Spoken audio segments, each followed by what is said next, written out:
Charles P. Kettering invented many things.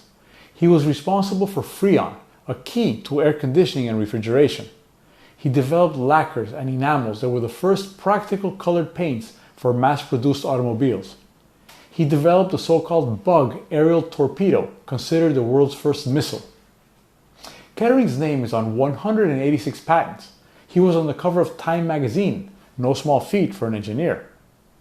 But one of his inventions probably delayed the inevitable for over 100 years, and the world is worse off because of it.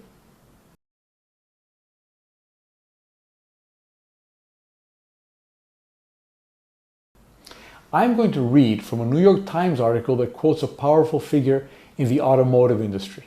He says, quote, "Within a year, I hope, we shall begin the manufacture of an electric automobile. The problem so far has been to build a storage battery of light weight which would operate for long distances without recharging." End quote.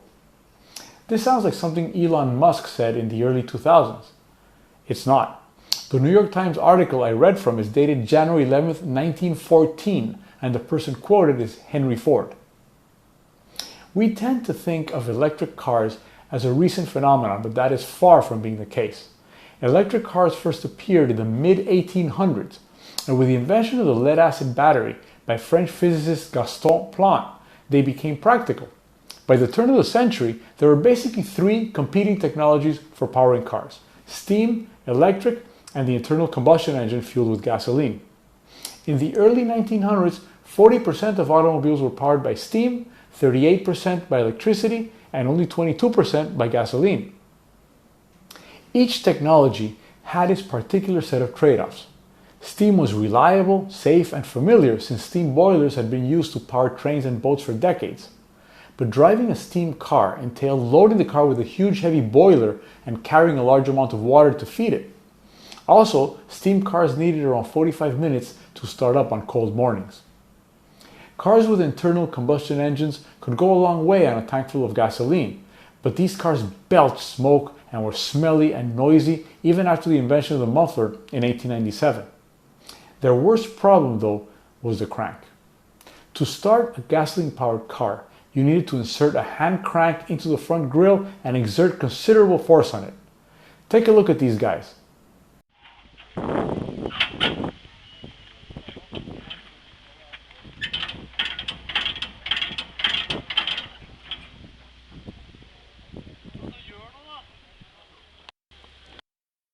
Filmer lite, ja.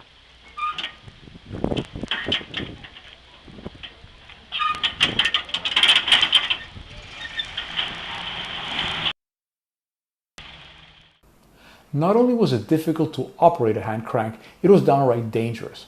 The motor could kick back violently, leading to a broken arm, or worse. And if you hadn't set the right combination of gears and levers to a neutral position, once the crank started the car, it would lurch forward and run you over. The hand crank was a huge issue. Electric cars were quiet and didn't smell. Unlike internal combustion engine cars, they had no gear shifting. Unlike steam cars, no heavy equipment was needed.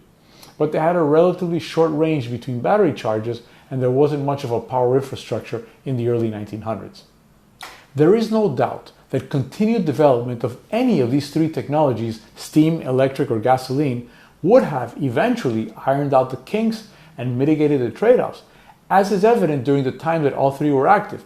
For example, the long warm-up time for steam engines was eventually solved by automated quick-firing boilers, and exchangeable battery services and later widespread home electricity mitigated some of the issues with electric cars. The discovery of large petroleum reserves led to wide availability of affordable gasoline. Any of the three technologies could have been the one to dominate the automotive industry for the next century. Which one would it be? Spoiler alert, we know which one it was.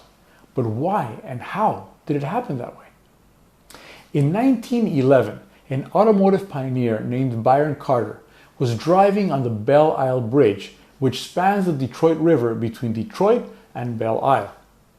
On the bridge, he saw a woman attempting to crank start her car.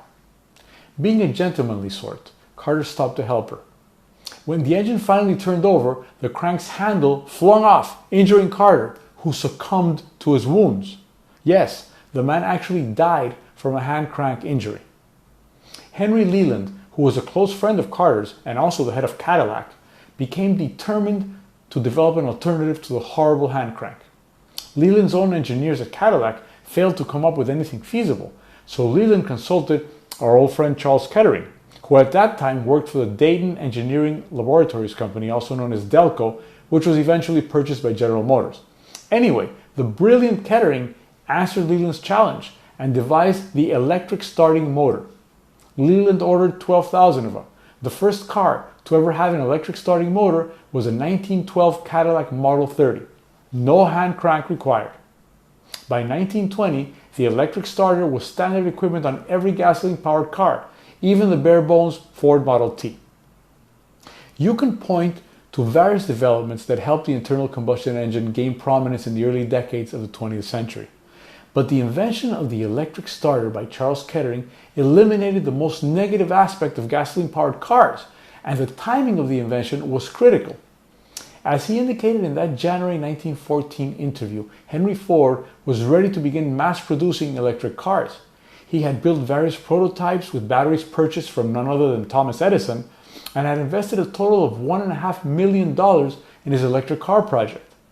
But when the electric starter eliminated the key selling point of electric cars, no hand crank, Ford shelved his plans, and so did many others. Had Kettering invented the electric starter 20 or maybe even just 10 years later, perhaps the electric car would have, by that point, developed an insurmountable lead. I think nobody questions that as of 2021, the future of automobiles is electric. But it could have been that way all along. If that runaway crank handle hadn't killed Byron Carter in 1911, maybe Charles Kettering wouldn't have invented the electric starter in 1912. And perhaps we would have avoided that 100+ year detour through the fraught path of gasoline-powered cars. One can only imagine the state of the environment, the world's political situation, and global economic situation in a world where we don't take that detour. I'm Jack Azut. Thank you for watching.